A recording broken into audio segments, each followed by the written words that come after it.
kimki tongda va shomda 3 marta ixlos va 2 muavvazatayn, ya'ni falaq va nosni o'qisa, Alloh taolo balo qazodan hamda qiyinchiliklardan omonda saqlaydi deb Imom Termiziy rivoyatida Rasululloh marhamat qilyaptilar.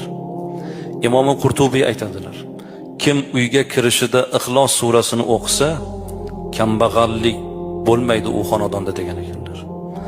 Ixlos surasi o'qilgan xonadonda kambag'allik bo'lmaydi dedilar.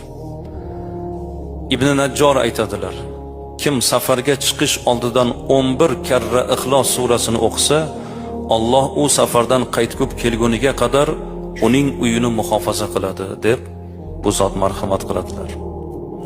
Yotadigan mahal, ya'ni uyqusidan oldin Fotiha va Ixlos surasini o'qigan odam o'limdan boshqa hamma ziyondan omonda bo'ladi deb